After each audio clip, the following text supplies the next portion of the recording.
Olá, boa noite, graça e paz, meus queridos irmãos, queridos amigos, você que está chegando agora, seja muito bem-vindo, que a graça bendita do Senhor alcance os nossos corações nessa noite. Louvado seja Deus por mais um dia de vida, louvamos ao Senhor Jesus por mais uma noite que começa. Esse é o dia que o Senhor nos fez e por isso estamos alegres.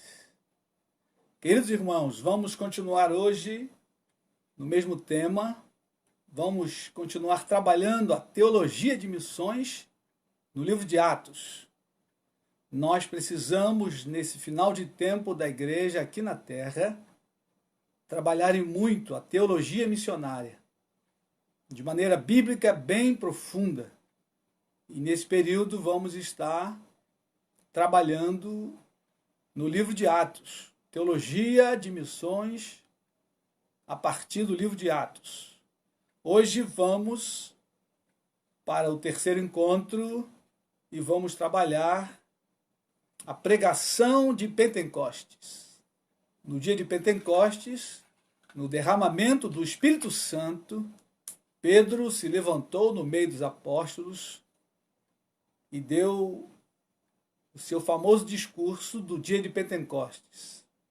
Discurso tremendo que alcançou vidas para a glória do nome do Senhor Jesus. Amém? Mas vamos orar.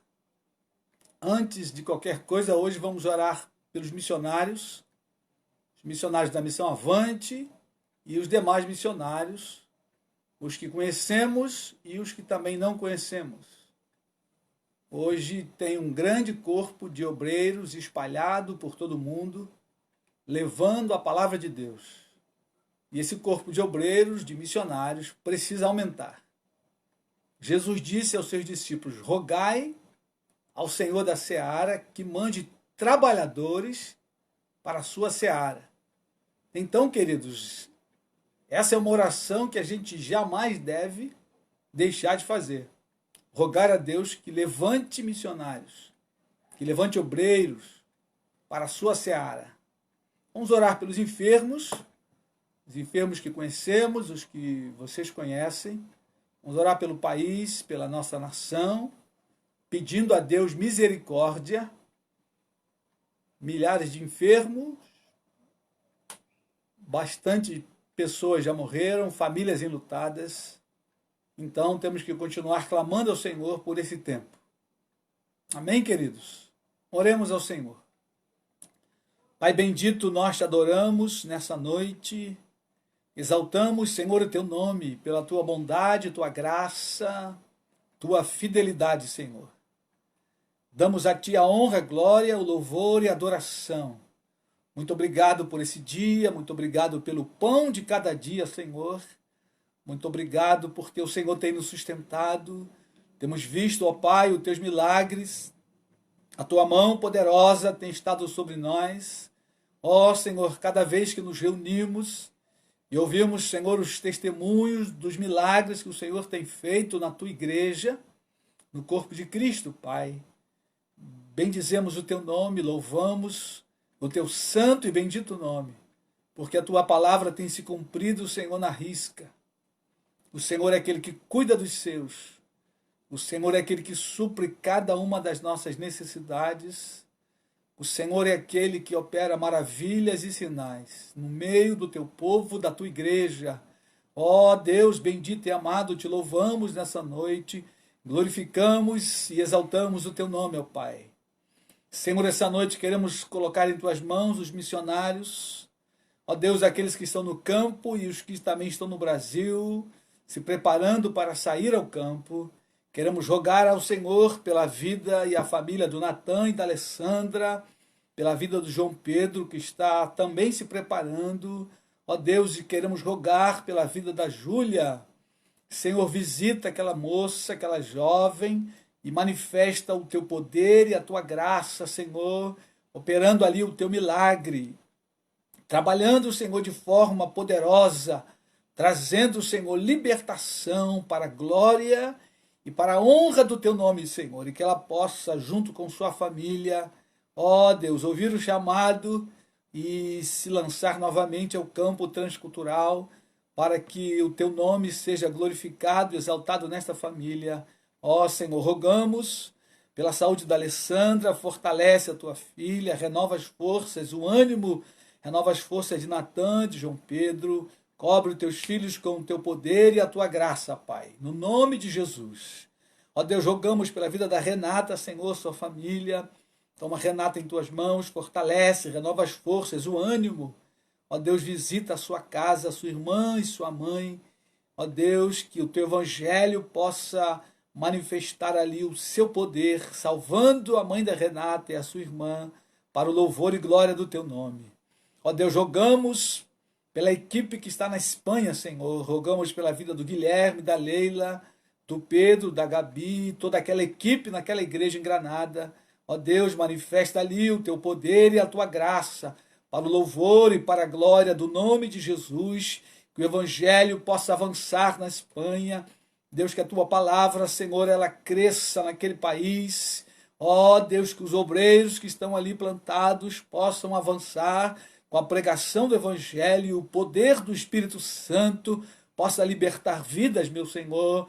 Tome em tuas mãos o Celso, Heloísa e toda aquela equipe, Senhor, na cidade de Lourdes. Ó Deus, toma a Poliana em tuas mãos, toma Rogério, Andressa, guarda os teus filhos, renova as forças, o ânimos. Ó Deus, dê livramento dos ataques satânicos, manifesta o teu poder e a tua graça na vida dos teus filhos ali, e avança com tua igreja, Pai, no nome de Jesus e para a glória do teu nome. Senhor, toma em tuas mãos o Silvio e a Márcia lá na Tailândia. Ó Deus, abençoa os esforços dos teus servos, renova as forças, o ânimo, o vigor, guarda as ovelhas, fortalece, sustenta com tuas mãos poderosas, Senhor, aquela pequena igreja na cidade de Bangkok.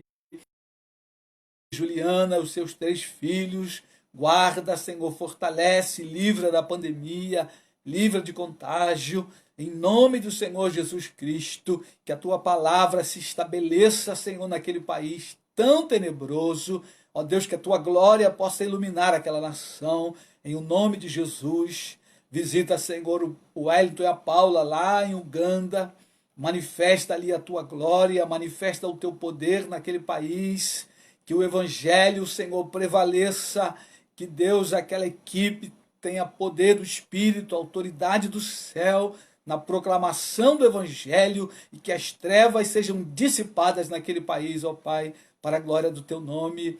Senhor, quero lembrar também do teu servo Levi, ó Deus, lá na Sérvia, abre as portas para aquele visto, prepara todas as coisas, guarda ele, sua esposa Nalva, sua filha, em o nome de Jesus, Senhor, que ele tenha êxito, Pai, ó Deus, naquela questão do visto, abre as portas, Senhor, tu és o dono de todas as coisas, rogamos a ti que ele seja estabelecido naquela cidade, Pai, para que o evangelho se espalhe por aquelas regiões, em o nome de Jesus. Os demais missionários, Senhor, espalhados pelo mundo afora, toma os missionários, suas famílias, Senhor, guarda os missionários que estão em países de perseguição, dá livramento, Deus, em o nome de Jesus, manifesta o teu poder e a tua graça para o louvor e a glória do teu santo e bendito nome. Ó Deus, jogamos a ti, avança com tua igreja, abre-nos a visão missionária, ajuda-nos, Senhor, a dar uma teologia forte, Senhor, de missões, a igreja brasileira, ó Pai, que ela seja tremendamente impactada, que os nossos corações sejam incendiados, Senhor. Aviva-nos para a obra missionária, nesse tempo que nos resta, em o nome de Jesus. Rogamos pelo nosso país, toma em tuas mãos, ó Deus, a economia do nosso país. Pai, precisamos de uma economia forte para avançar na obra missionária. Toma em tuas mãos, Senhor, a liderança do nosso país, cobre com teu sangue, com teu poder, e para a glória do teu nome, freia, Senhor, essa pandemia, ó Deus, essa maldição, guarda as famílias, guarda os médicos que estão na linha de frente, guarda os enfermos, milhares de pessoas, Senhor, nas UTI, que o Senhor possa livrar nessa noite, com mão poderosa, livra os enfermos, anciãos da tua casa, Senhor, dá livramento para a glória e louvor do teu nome, ó Pai. Nós oramos no nome de Jesus, fica conosco essa noite, que a tua palavra seja viva em nosso coração, ó Senhor, em nome de Jesus, vivifica-nos pela tua palavra, é a nossa oração nessa noite, em nome de Jesus. Amém e amém. Amém, queridos? Você que chegou durante a oração, seja bem-vindo. Deus fale ao teu coração, ao meu coração, que a sua alma seja incendiada com o fogo missionário. Você já está vendo aí um novo cenário. É para que você seja tocado, para que meu coração seja tocado, incendiado, que nós precisamos, queridos, fortalecer a teologia de missões na igreja brasileira. No primeiro encontro desse tema, nós lançamos a pergunta: por que a tarefa não está completada?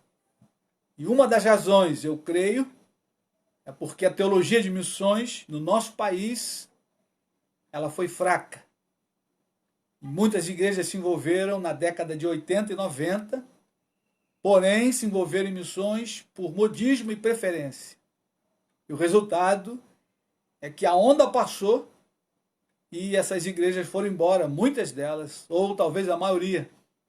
E hoje você tem um pequeno grupo de igrejas no nosso país que trabalha focado em missões transculturais.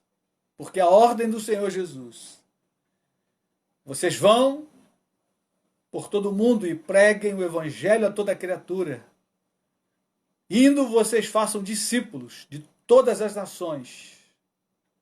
Sejam minhas testemunhas em Jerusalém, em toda a Judéia, Samaria e até os confins da terra. Querido irmão, querida irmã, esta é a ordem do Senhor Jesus. E como igreja, cabe a nós cumprir a ordem. Como igreja, cabe a nós obedecer ao mandamento que o Senhor nos deixou. Amém? Abra sua Bíblia, querido, no livro de Atos, capítulo 2. Hoje nós vamos ver a pregação de Pentecostes. É a pregação do apóstolo Pedro, logo após a descida do Espírito Santo. Atos, capítulo 2, verso 14. Se você tem sua Bíblia, por favor, abra.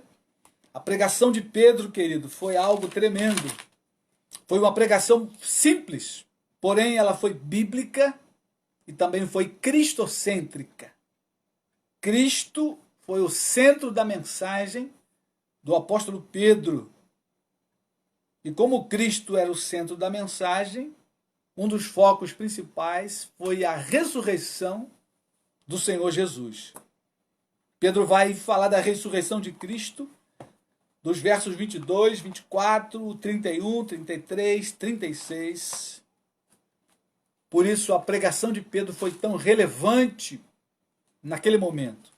Mas a pregação de Pedro também foi ungida com o poder do Espírito Santo, o dunamis, o poder que havia descido sobre eles, ungiu a pregação do apóstolo Pedro, e nós sabemos que a pregação estava ungida pelos resultados da pregação.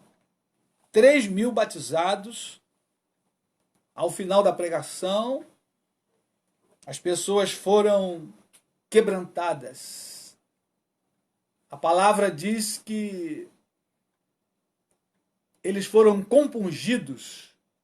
Compungido ali é lanceteados, como se uma lança penetrasse o coração deles. Tamanha a unção que envolveu aquela pregação, que envolveu aquelas pessoas.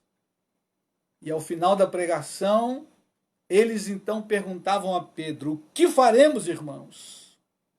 Pedro então não perde tempo. Arrependei-vos e convertei-vos. Salvai-vos dessa geração perversa. E o texto diz que 3.000 almas foram batizados naquele mesmo dia. Então, queridos, isso mostra que a pregação de Pedro, além de ser cristocêntrica, bíblica, ela também foi ungida pelo poder do Evangelho, o poder do Espírito Santo. Vamos começar olhando aí versículo 14 e 15. Diz o seguinte, Atos capítulo 2, versos 14 e 15. Então se levantou Pedro com os 11 e, erguendo a voz, advertiu-os nestes termos: varões judeus e todos os habitantes de Jerusalém, tomai conhecimento disto e atentai nas minhas palavras. Estes homens não estão embriagados, como vindes pensando, sendo esta a 3ª hora do dia. Pedro começa dando uma explicação, porque no versículo anterior, alguns zombaram e diziam: estão embriagados, estão cheios de mosto. E Pedro então rebate, Pedro começa a sua pregação dizendo: não, senhores, eles não estão embriagados, visto ser essa a 3ª hora do dia, era 9 horas da manhã, e não era costume dos judeus estar embriagado em festa neste horário. Pedro então ele é muito claro e muito enfático quando ele diz: não estão embriagados. E o versículo 16, então, ele começa a lançar mão da Escritura Sagrada. Como é que a gente sabe que a pregação foi bíblica? Porque Pedro vai usar um expediente, que é a Bíblia. A pregação de Pedro é simples, porque ele faz uma narrativa do texto bíblico. Versículo 16, diz aí: mas o que ocorre é o que foi dito por intermédio do profeta Joel. E acontecerá nos últimos dias, diz o Senhor, que derramarei do meu espírito sobre toda a carne. Vossos filhos e vossas filhas profetizarão, vossos jovens terão visões, e sonharão vossos velhos. Até sobre os meus servos e sobre as minhas servas derramarei do meu espírito naqueles dias, e profetizarão. Mostrarei prodígios em cima no céu e sinais embaixo na terra, sangue, fogo e vapor de fumaça. O sol se converterá em trevas e a lua em sangue, antes que venha o grande e glorioso dia do Senhor. E acontecerá que todo aquele que invocar o nome do Senhor será salvo. Queridos irmãos, Pedro então ele faz uma exposição simples da profecia de Joel. Mas uma coisa a gente precisa estar atento. Ele cita o texto provavelmente de cor. Eles estavam reunidos, o Espírito Santo vem sobre eles, e eu creio que eles não estavam ali com um pergaminho do livro de Joel, mas eles conheciam as Escrituras Sagradas, eles liam, estudavam o texto. Então Pedro se levanta e faz uma exposição clara da profecia de Joel. Pedro, ele não vai citar autoajuda, Pedro não vai citar psicologia, até porque não existia. Pedro não fala das curas e dos milagres que Jesus fez. Pedro vai falar da profecia cumprida. A profecia estava acabando de se cumprir. E tamanha era a convicção de Pedro do texto, queridos, que ele não teve dúvida. Queridos irmãos, o que acontece é o que foi dito pelo profeta Joel. Olha, queridos, essa profecia tinha cerca de 835 anos. Foi no período do rei Joás, lá no reino de Judá, o reino do sul, quando ele profetizou, Joel profetizou sobre a descida do Espírito Santo. E Pedro então lança a mão dessa palavra, porque ela estava acabando de se cumprir, ainda que a primeira parte da profecia, porque Joel, lá no livro de Joel, ela continua. Pedro ele fala uma parte da profecia. Então, queridos irmãos, se uma pregação que vai fortalecer a igreja hoje é uma pregação bíblica. E se hoje nós temos uma igreja fraca, uma igreja débil de Bíblia, é porque a pregação da igreja contemporânea, ela virou psicológica, ela virou de autoajuda, ela virou um apelo para que as pessoas venham e sejam saciadas nas suas necessidades. Queridos irmãos, se queremos fortalecer a igreja hoje, precisamos de uma pregação bíblica cristocêntrica. A pregação de Pedro, ela foi bíblica e foi cristocêntrica. Cristo era o centro da mensagem. E por isso a igreja ela começa forte, a igreja começa com força. Os primeiros cristãos, os primeiros irmãos tinham força, tinham autoridade. Os primeiros cristãos tinham uma vida revestida do Espírito Santo, eles não tinham medo de ser presos. Nós temos diversos relatos, né? A igreja foi perseguida, cristãos foram mortos, lançados aos leões. Durante todo o primeiro século, a igreja ela é forte, porque ela tem um ensino bíblico forte. A igreja, os pregadores pregavam a Bíblia e pregavam Cristo como centro da mensagem. Quando chega no versículo 21, interessante que Pedro ele para a profecia exatamente no versículo 21, que diz o seguinte: e acontecerá que todo aquele que invocar o nome do Senhor será salvo. Se você for ao texto de Joel, você vai perceber que tem mais um versículo que Pedro não cita, e que esse versículo 21, Pedro citou pela metade.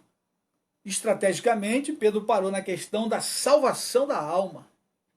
E acontecerá que todo aquele que invocar o nome do Senhor será salvo. Pedro para exatamente na maior necessidade da humanidade, a salvação da alma. Queridos irmãos, se a nossa pregação não for bíblica nem cristocêntrica e nem trabalhar a salvação da alma, a nossa pregação não terá nenhum impacto em nossa geração. E a pregação de Pedro teve impacto porque ela foi bíblica, cristocêntrica, e ela estava carregada do poder do Espírito Santo. Por isso ela causou aquele impacto. Quando você olha e observa os outros pregadores do Novo Testamento, os outros apóstolos, eles vão na mesma linha. Paulo, ele vai usar esse mesmo texto lá em Romanos, no capítulo 10, verso 32, quando Paulo fala sobre a salvação da alma. Ele cita exatamente esse texto de Joel. Todo aquele que invocar o nome do Senhor será salvo. E aí Paulo, então, ele continua: como, porém, invocarão naquele em quem não creram? E como crerão naquele de quem nada ouviram? E como ouvirão se não há quem pregue? Como está escrito: conformosos são os pés dos que anunciam coisas boas, dos que anunciam a paz. Paulo, escrevendo aos Romanos, ele está trazendo ali uma teologia forte e ele não deixa de falar da salvação da alma e da obra missionária. Porque, queridos, se vamos falar da salvação da alma da humanidade, o nosso foco são os que não ouviram o Evangelho. E Pedro vai parar nesse relato exatamente aí no versículo 21. Quando ele entra no versículo 22, ele volta para Cristo, a sua mensagem. Leia comigo, versículo 22. Varões israelitas, atendei a essas palavras. Jesus o Nazareno, varão aprovado por Deus diante de vós, com milagres, prodígios e sinais, os quais o próprio Deus realizou por intermédio dele, entre vós, como vós mesmos sabeis. Percebam que ele para na salvação da alma e ele leva a sua palavra para Cristo, porque quem salva o homem é Cristo. Versículo 21, todo aquele que invocar o nome do Senhor será salvo. Agora, Cristo é aquele que vai levar a Deus, vai levar ao Senhor. Fora de Cristo não há salvação. Pedro vai citar isso mais na frente. Não há nenhum outro nome dado entre os homens pelo qual importa que sejamos salvos. Então, perceba, querido, que Pedro fala da salvação E ele liga logo a salvação a Cristo, ao Senhor Jesus Cristo. Então a pregação de Pedro, querido, ela tem os elementos básicos. A palavra de Deus e Cristo como o centro da mensagem. Porém, quando ele aborda a pessoa de Cristo, ele vai na questão principal, que é a ressurreição do Senhor Jesus. Olha comigo, versículo 24. Ao qual, porém, Deus ressuscitou, rompendo os grilhões da morte, porquanto não era possível fosse ele retido por ela. Perceba que ele fala de Cristo, mas ele não enfatiza os milagres de Jesus. Jesus fez milhares de milagres, querido. Porém, Pedro não foca nos milagres. Pedro foca na questão principal. E aí ele vai para o centro do centro. Cristo é o centro da mensagem, deve ser assim, querido, a minha pregação, a tua pregação, na evangelização de alguém pessoalmente. Nós temos que trabalhar o indivíduo, a pessoa, e levá-lo a Cristo, apresentar a Cristo. Quando chegarmos a Cristo, o centro da mensagem é a ressurreição de Jesus Cristo. Então ele foi para o centro do centro. A pregação de Pedro, ela é cristocêntrica. E o centro dessa pregação é a ressurreição de Jesus, porque se Cristo não ressuscitou, é vã a nossa pregação e vã a nossa fé. Paulo vai citar isso lá na sua carta aos Coríntios. Se Cristo não ressuscitou, queridos, a nossa pregação é vã. E vã também é a nossa fé. Então, Pedro vai usar exatamente o cerne da mensagem de Cristo, a sua ressurreição. Vamos comigo ao versículo 32. Olha o que ele diz aí. A esse Jesus, Deus ressuscitou, do que todos nós somos testemunhas. E aí Pedro fala novamente sobre a ressurreição de Cristo, do qual Deus o ressuscitou. E nós somos testemunhas, porque eles tinham andado com Cristo durante a vida, mas depois eles andaram após a ressurreição, cerca de 40 dias. E Paulo, quando ele vai refutar a ressurreição de Cristo, ele diz: foi visto por mais de 500 irmãos. Não há como refutar, querido, a ressurreição de Cristo. Por isso, não há como nós deixarmos de falar da vida, morte e ressurreição de Cristo. E percebam que Pedro vai falar que Jesus foi varão aprovado por Deus, com sinais e milagres, mas depois ele vai focar na ressurreição de Jesus.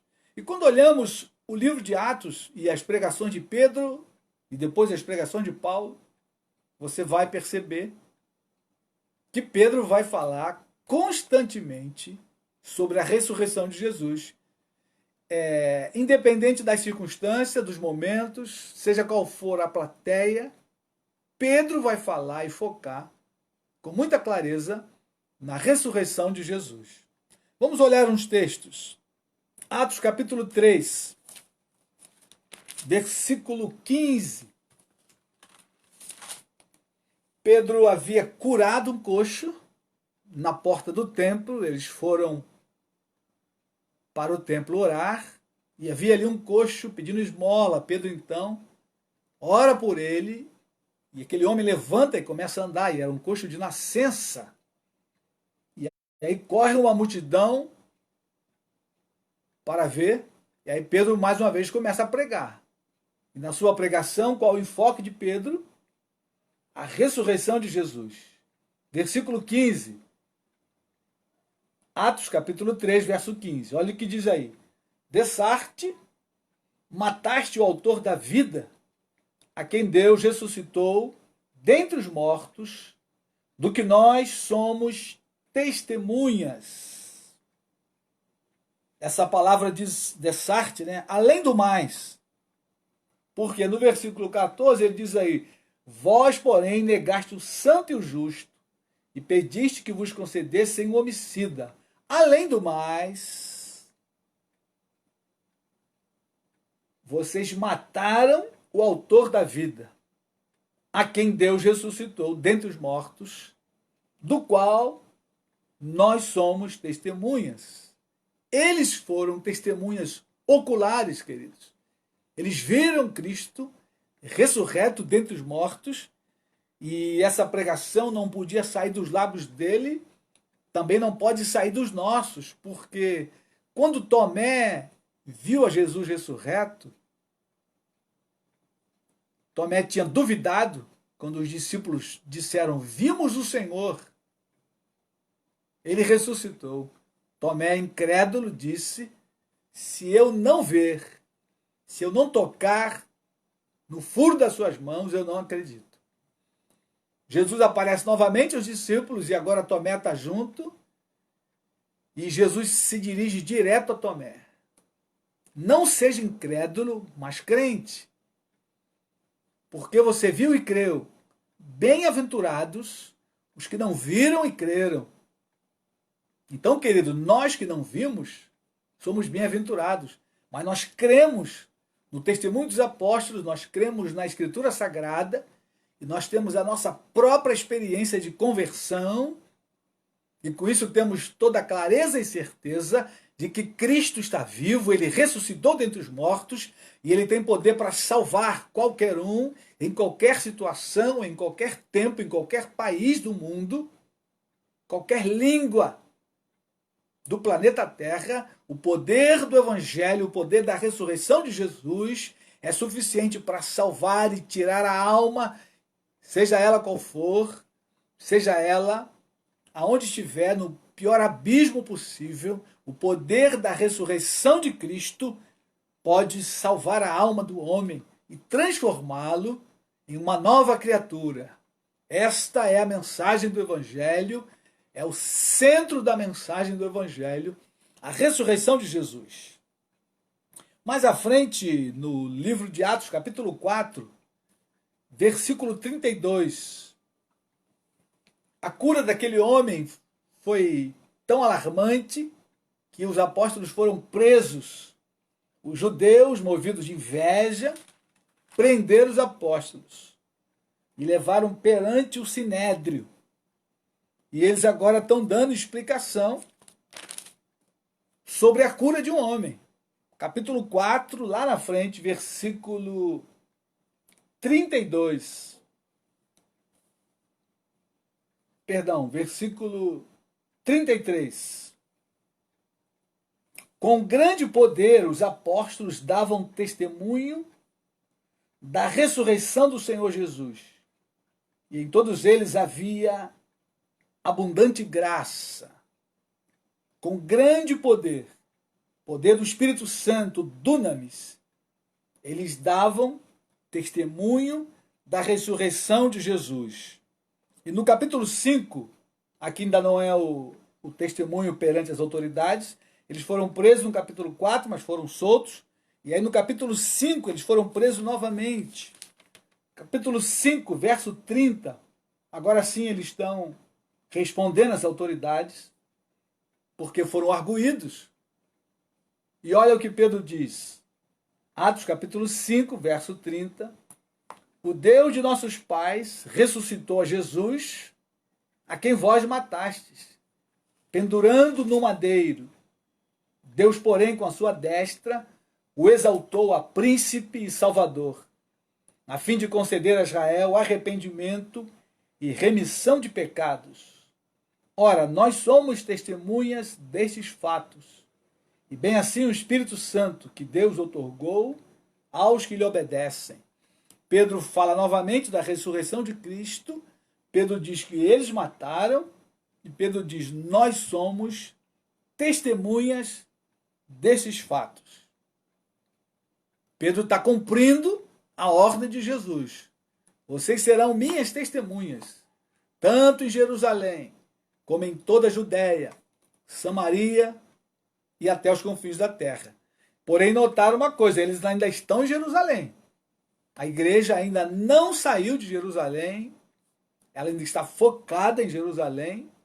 Nós vamos ver isso ao longo da exposição, né? A nossa ideia é dar uma teologia bíblica clara de missões no livro de Atos. E a própria igreja lá no começo já tem dificuldade de sair da sua Jerusalém, assim como a igreja hoje tem dificuldade de sair da sua Jerusalém. Eles ainda estão em Jerusalém. Jerusalém, a igreja está crescendo, o testemunho está avançando, eles estão pregando o evangelho, mas não era só isso. A ordem era Jerusalém, como em toda a Judéia, Samaria e até os confins da terra, concomitantemente, ao mesmo tempo, eles deveriam pregar ali, eles deveriam pregar na Judéia, pregar em Samaria e chegar aos confins da terra. Amém, queridos?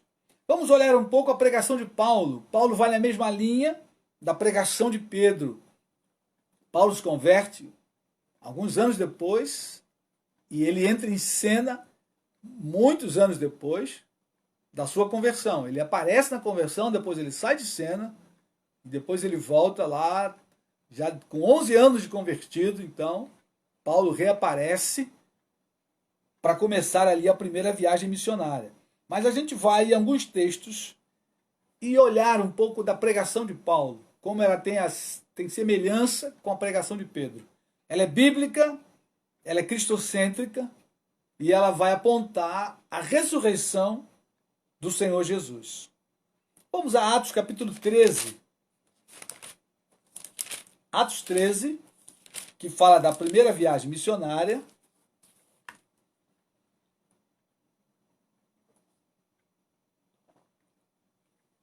Percebam que tem bastante distância, né, de Atos 2, quando o Espírito Santo desce e a igreja ali oficialmente ela é inaugurada. A igreja cresce já naquele primeiro momento com a pregação de Pedro, porém ela demora a sair aos povos não cansados. E aqui em Atos 13, a gente tem a primeira equipe saindo, que é Paulo, Barnabé e João Marcos. Atos 13, verso 16. Veja comigo. O testemunho de Paulo em Antioquia. Paulo, levantando-se e fazendo com a mão sinal de silêncio, disse: Varões israelitas, e vós outros, que também temei a Deus, ouvi. O Deus deste povo de Israel escolheu nossos pais e exaltou o povo durante a sua peregrinação na terra do Egito, donde os tirou com braço poderoso e suportou-lhes os maus costumes por cerca de 40 anos no deserto. E havendo destruído 7 nações na terra de Canaã, deu-lhes essa terra por herança. Vencido cerca de 450 anos, depois disto lhes deu juízes até o profeta Samuel. Então lhes pediram um rei, Deus lhe deparou Saul, filho de Quis, da tribo de Benjamim. Isto pelo espaço de 40 anos. Tendo retirado a este, levantou-lhes o rei Davi, do qual também, dando testemunho, disse: Achei Davi, filho de Jessé, homem segundo o meu coração, que fará toda a minha vontade. Da descendência deste, conforme a promessa, trouxe Deus a Israel o Salvador, que é Jesus. Havendo João primeiro pregado a todo o povo de Israel, antes da manifestação dele, batismo de arrependimento, mas ao completar João a sua carreira, dizia: Não sou eu quem supondes, mas após mim vem aquele de cujos pés não sou digno de desatar as sandálias.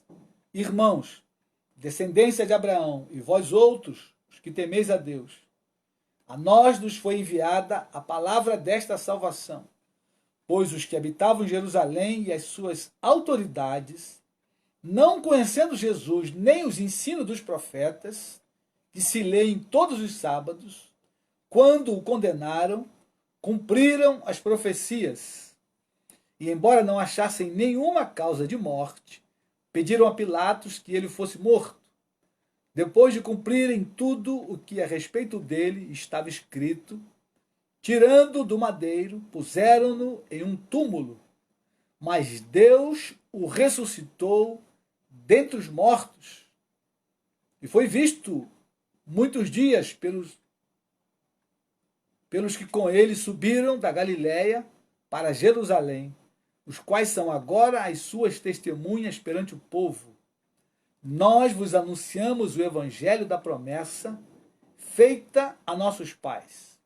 Como Deus, ao cumprir plenamente a nós, seus filhos, ressuscitando a Jesus, como também está escrito no Salmo 2, Tu és meu filho, eu hoje te gerei, e que Deus o ressuscitou dentre os mortos, para que jamais voltasse à corrupção.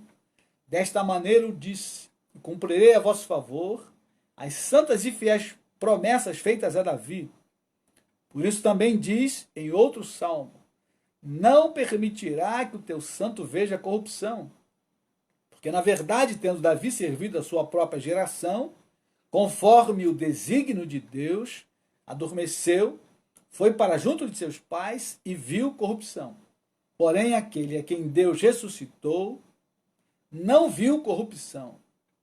Tomai, pois, irmãos, conhecimento de que se vos anuncia a remissão de pecados por intermédio deste, e por meio dele todo o que crê é justificado de todas as coisas das quais vós não pudestes ser justificado pela lei. Queridos irmãos, percebam uma coisa.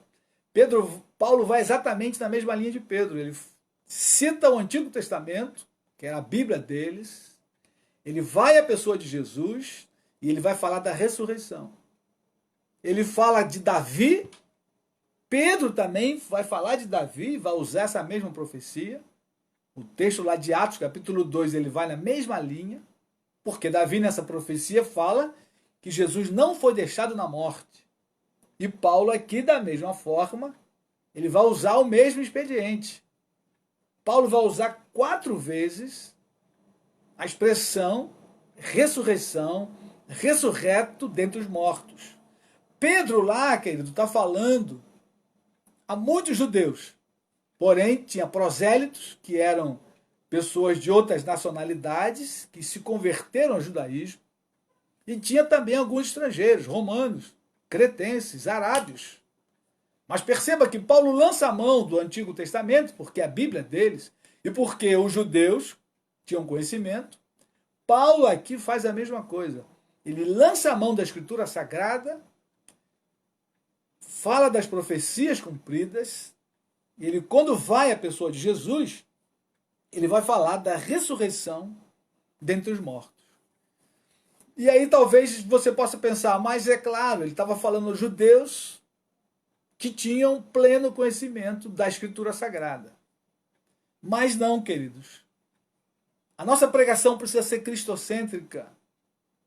E cristocêntrica, ela precisa ir à ressurreição de Cristo, seja qual for o público que nós estivermos falando. Vamos olhar Atos 17, quando Paulo para em Atenas. Atenas é um público completamente diferente. Paulo vai à sinagoga, mas ele sai da sinagoga, ele vai pregar na praça, e da praça ele é levado para o Areópago, que era um lugar de discussão dos gregos, dos filósofos, e Paulo vai usar exatamente Cristo e a ressurreição. Lá com os atenienses, lógico, ele não vai usar muito o Antigo Testamento.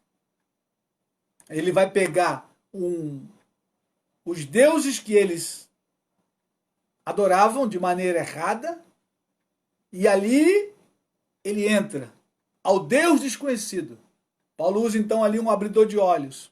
Paulo usa o que eles têm na cultura para trazê-los para Cristo e ao Deus verdadeiro. Uma vez vindo a Cristo, a pregação, ele foca a ressurreição dos mortos, porque é o poder da ressurreição, queridos, que dá vida a toda a humanidade, sejam judeus ou gregos, brasileiros e japoneses, seja qual for a nacionalidade, africanos e europeus. É o poder da ressurreição de Jesus que vai trazer vida ao homem. Atos 17. Vamos lá no versículo 16. Atos 17, verso 16. Discurso de Paulo em Atenas. Enquanto Paulo os esperava em Atenas, o seu espírito se revoltava em face da idolatria dominante na cidade. Por isso dissertava na sinagoga, entre os judeus. Já tinha judeus também lá na Grécia. Então Paulo vai ali primeiro aos judeus. Ele fala aos judeus e aos gentios piedosos. Também na praça. Presta atenção, ele prega na sinagoga, mas ele também prega na praça. E quando ele está na praça, todos os dias, entre os que se encontravam ali, na praça estava toda a população da cidade de Atenas. E alguns dos filósofos epicureus, estoicos, contendiam com ele, havendo quem perguntasse: que quer dizer esse tagarela? E outros: parece pregador de estranhos deuses, pois pregava a Jesus e a ressurreição. Viu aí, queridos? Qual era o tema central da pregação de Paulo? Jesus e a ressurreição. E agora ele está em Atenas. O tema é o mesmo na sinagoga, para os judeus e gentios piedosos, mas é o mesmo tema também na praça. Na praça estava toda a população. E na praça, então, alguns filósofos epicureus, seguidores de Epicuros, que era um filósofo conhecido na época, né? A Grécia teve vários filósofos. E eles foram, então, arguir a Paulo. E olha o que diz aí, versículo 19. Então, tomando-o consigo, o levaram ao Areópago, dizendo: poderemos saber que nova doutrina é essa que ensinas? Posto que trazes aos ouvidos coisas estranhas, queremos saber o que vem a ser isso. Pois todos os de Atenas e os estrangeiros residentes de outra coisa não cuidavam, senão dizer ou ouvir as últimas novidades. Perceba, querido, que Paulo, aonde ele chegava, ele alvoroçava a cidade. E ele foi para a praça. Certamente na praça, ele começa a pregar. Não tinha microfone, não tinha caixa de som, não tinha palanque, não tinha nada. Paulo se colocou na praça e pregava a Jesus e a ressurreição. A cidade afluiu para a praça e todos os de Atenas, preste atenção nesse detalhe, toda a cidade ouviu a pregação de Paulo, de uma forma ou de outra, né? Um que ouve, que conta para outro, que fala para outro. E o burburinho correu em toda a cidade, e os filósofos que se achavam os tais da cidade, né? Opa, vamos lá ver que nova doutrina é essa. Perceba que havia filosofia, mas já havia uma penca de deuses, havia uma idolatria tremenda. E é isso que move o coração de Paulo. Ele diz que o espírito dele se revoltava em face à idolatria dominante na cidade. Perceba o detalhe. Havia filosofia, conhecimento, mas havia uma idolatria reinante. E isso então é que vai estimular muito mais Paulo a pregar o evangelho do Deus vivo, porque nem a filosofia salva e nem as religiões salvam. Quem salva é Jesus, porque ele ressuscitou dentre os mortos. Querido irmão, querido amigo, essa é a nossa pregação e precisa ser até a volta de Cristo. A salvação só vem por um nome, Jesus Cristo de Nazaré, porque somente ele morreu e ressuscitou para trazer vida, e vida com abundância, a mim e a você, isso em todo o planeta Terra. Paulo continua sua pregação. Então Paulo, levantando-se, versículo 22, no meio do Areópago, disse: senhores atenienses, em tudo vos vejo acentuadamente religiosos. E aqui Paulo vai usar a sabedoria. Ele não vai começar pelos profetas, porque os atenienses, e agora ele está falando para um público mais seleto, ele está dentro do Areópago falando para os filósofos. Então, logicamente, ele não vai lançar mão dos profetas. Ele vai lançar mão do que ele viu na cidade. Versículo 23. Porque passando e observando os objetos do vosso culto, Encontrei também o altar no qual está escrito: ao Deus desconhecido. Pois esse que adorais sem conhecer é precisamente aquele que eu vos anuncio, o Deus que fez o mundo e tudo que nele existe, sendo ele Senhor do céu e da terra. Não habita em santuários feitos por mãos humanas, nem é servido por mãos humanas, como se de alguma coisa precisasse, pois ele mesmo é quem a todos dá vida, respiração e tudo mais. De um só fez toda a raça humana. Aí ele já fala de Adão e Eva sem falar o nome de Adão e Eva. Para habitar sobre toda a face da terra, havendo fixado os tempos previamente estabelecidos e os limites da sua habitação, para buscarem a Deus e porventura tateando o possam achar, bem que não está longe de cada um de nós, pois nele vivemos e nos movemos e existimos, como alguns dos vossos poetas têm dito, porque dele também somos geração. Aí aqui Paulo cita a literatura grega. Paulo conhecia a literatura grega, então Paulo lança a mão, porque está prendendo a atenção dos filósofos. Sendo, pois, geração de Deus, não devemos pensar que a divindade é semelhante ao ouro, à prata ou à pedra, trabalhados pela arte e a imaginação do homem. Ora, não levou Deus em conta os tempos da ignorância. Agora, porém, notifica aos homens que todos em toda parte se arrependam, porquanto estabeleceu um dia em que há de julgar o mundo com justiça por meio de um varão que destinou e acreditou diante de todos, ressuscitando dentre os mortos. Aqui Paulo chega então no centro da mensagem, um varão que é Jesus, que Deus ressuscitou dentre os mortos. Aí aqui a gente vê um outro detalhe. Todas as vezes que pregamos a Cristo ressuscitado, isso incomoda o inferno. Os filósofos não gostam disso, porque os filósofos vão na linha de raciocínio lógico, seja do conhecimento empírico ou do conhecimento científico que você prova no laboratório. E quando você fala de Cristo e a ressurreição, você sai dessas duas linhas de ensino. É o conhecimento pela fé. Quando Paulo chega na ressurreição dos mortos, versículo 32. Quando ouviram falar de ressurreição de mortos, uns escarneceram e outros disseram: a respeito disso, te ouviremos noutra ocasião. A essa altura, Paulo se retirou do meio deles. Houve, porém, alguns homens que se agregaram a ele e creram. Entre eles estava Dionísio, o Areopagita, uma mulher chamada Dâmaris, e com eles outros mais. Queridos irmãos, a pregação do Evangelho nunca vai agradar a todos. Aqui tem uma lição para nós. Alguns vão crer. Percebam que Deus salvou ali alguém estratégico. O homem que cuidava do Areópago. Dionísio, o Areopagita, era o responsável por aquele centro cultural, onde havia discussões. Então, Deus vai lá e salva aquele homem, salva algumas mulheres e alguns outros.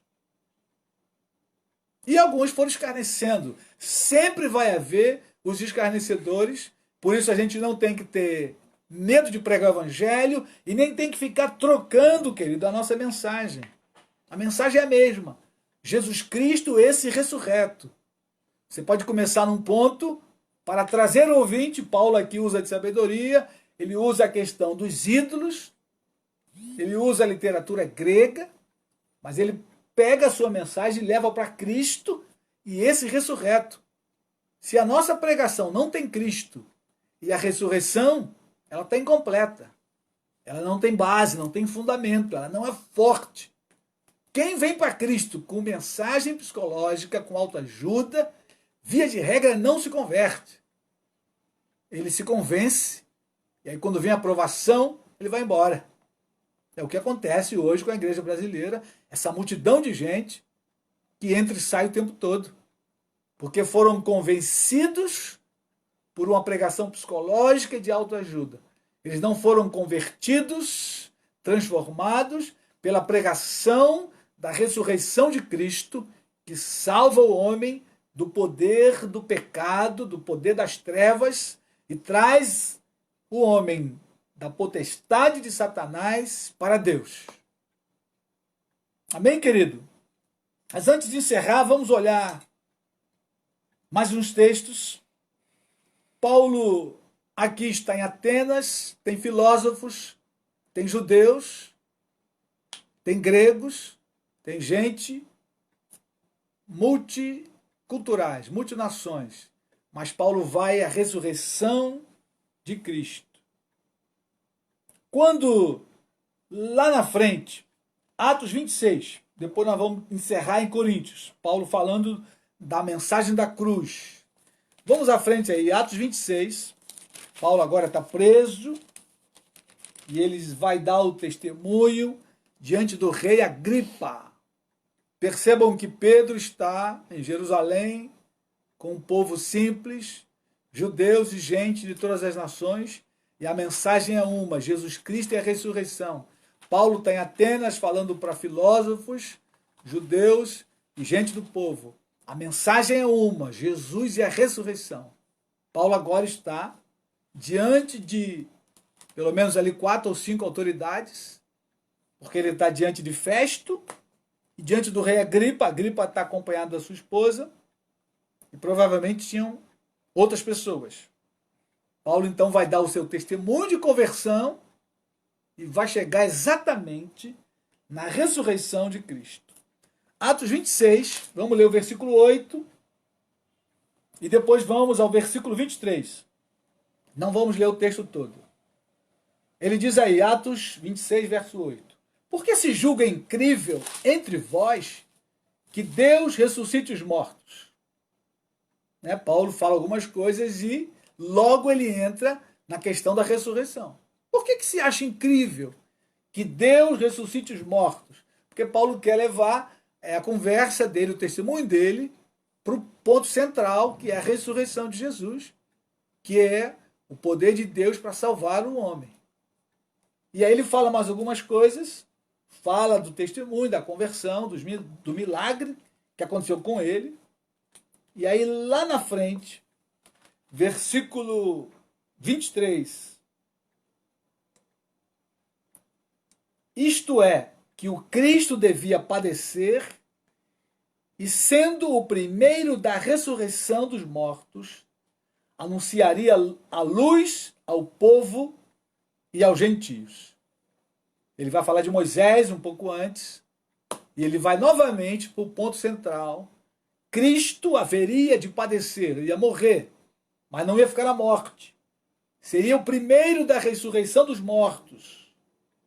Anunciaria a luz ao povo, e aí ao povo judeu e aos gentios. Agora ele está perante as autoridades que provavelmente ali não eram de judeus. E olha o versículo 24, o que acontece? Dizendo ele essas coisas em sua defesa, ele está se defendendo, queridos, ele está perante o tribunal. Festo o interrompeu em alta voz. Estás louco, Paulo? As muitas letras te fazem delirar. Paulo, porém, respondeu: não estou louco, ó excelentíssimo Festo. Pelo contrário, digo palavras de verdade e de bom senso, porque tudo isto é do conhecimento do rei a quem me dirijo, com franqueza, pois estou persuadido de que nenhuma dessas coisas lhe é oculta, porquanto nada se passou em algum lugar escondido. Acreditas, ó rei Agripa, nos profetas? Bem sei que acreditas. Então Agripa se dirigiu a Paulo e disse: por pouco me persuades a me fazer cristão. O rei Agripa, segundo os historiadores, era casado com uma judia. Então ele conhecia parte da história dos judeus, então ele conhecia os profetas. Paulo usa a mão desse expediente e diz mais: tenho clareza de que essas coisas não aconteceu em algum lugar escondido. A morte de Jesus, a sua ressurreição, abalou toda Jerusalém. Todos tomaram conhecimento. Pilatos, que era o governador da região, foi o que decretou a sentença de Jesus. Toda a população de Jerusalém soube da crucificação, da morte e da ressurreição de Jesus. Então Paulo vai usar esse expediente. Olha que aqui nós estamos já mais de 15 anos após a ressurreição de Cristo. Mas a mensagem é a mesma. Paulo, diante das autoridades, o governador Festo, o rei Agripa, uma comitiva de autoridades, ele vai falando do testemunho de vida dele, o que aconteceu com ele. Ele fala que estava perseguindo a igreja. Quando eu estava indo para Damasco, uma luz brilhou mais forte do que a luz do sol. E ele perguntou: quem és tu, Senhor? E a voz que ele ouviu foi: eu sou Jesus, a quem tu persegues. Mas entra na cidade, que te dirão o que te convém fazer. Queridos irmãos, se nós vamos pregar o evangelho, se nós vamos restaurar a teologia da igreja, a teologia de missões da igreja, Cristo deve ser o centro da nossa mensagem. E a mensagem da cruz não pode ficar de lado. Eu queria terminar indo a Coríntios, primeira carta de Paulo aos Coríntios, quando Paulo fala da mensagem da cruz. Vamos comigo. 1 Coríntios capítulo 1, versículo 18, quando fala da mensagem da cruz. Olha o que Paulo diz aí. Certamente a palavra da cruz é loucura para os que se perdem, mas para nós que somos salvos, poder de Deus. Pois está escrito: destruirei a sabedoria dos sábios e aniquilarei a inteligência dos instruídos. Onde está o sábio? Onde está o escriba? Onde o inquiridor deste século? Porventura não tornou Deus louca a sabedoria do mundo? Visto como, na sabedoria de Deus, o mundo não o conheceu por sua própria sabedoria. Aprove a Deus salvar os que creem pela loucura da pregação, porque tanto os judeus pedem sinais, como os gregos buscam sabedoria. Mas nós pregamos a Cristo crucificado, escândalo para os judeus, loucura para os gentios. Mas para os que foram chamados, tanto judeus como gregos, pregamos a Cristo, poder de Deus e sabedoria de Deus.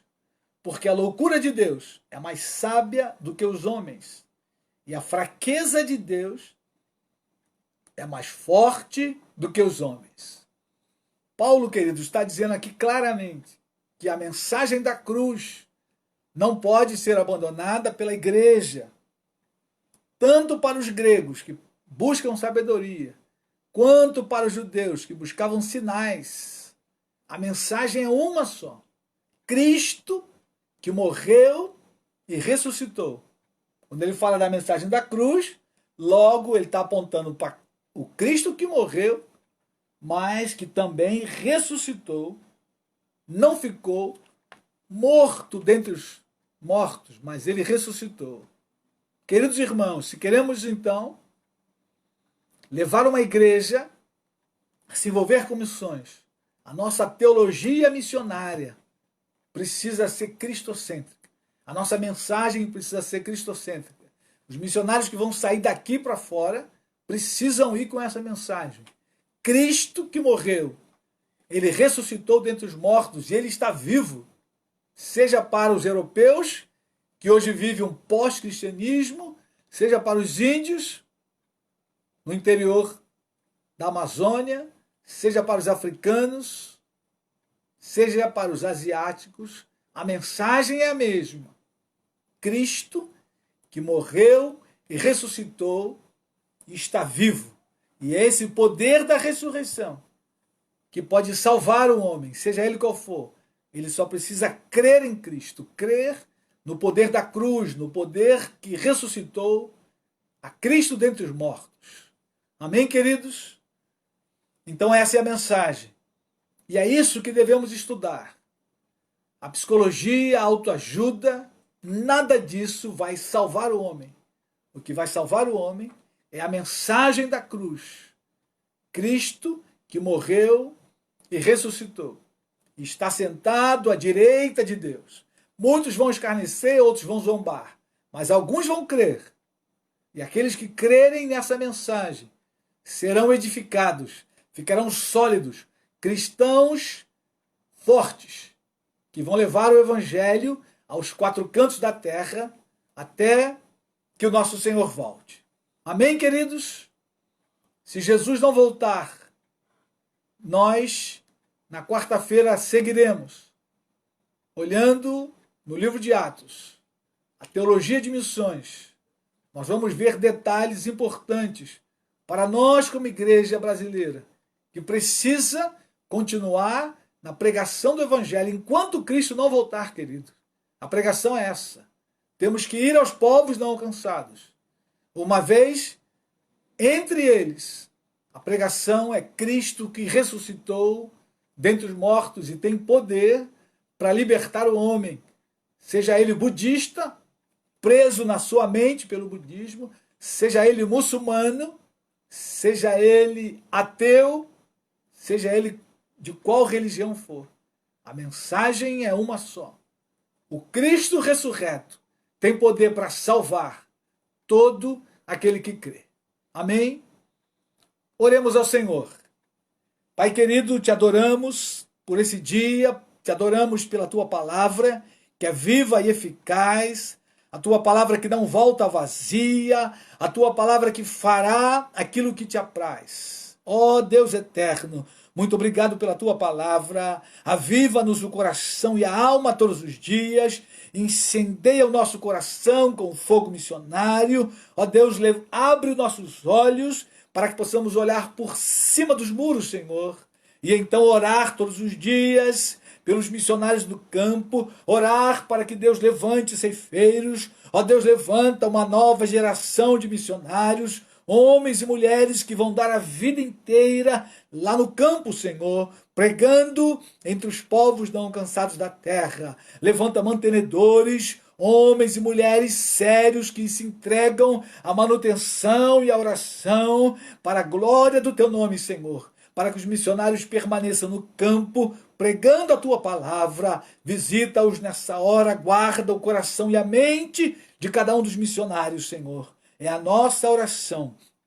Dá-nos uma semana abençoada, nos guarda, nos livra, Senhor, da contaminação, os que vão sair todos os dias, aqueles que vão sair alguns dias, que a tua boa mão nos proteja, para a glória e para a honra do nome de Jesus. Nós oramos. Amém e amém. Querido irmão, querido amigo, se você ainda não se inscreveu em nosso canal no YouTube, por favor, vá, se inscreva, compartilhe essas mensagens. Nós estamos disponibilizando lá no YouTube. Então você pode compartilhar com amigos, irmãos, para quem você desejar, ok? Deus te abençoe, uma boa semana, um forte abraço.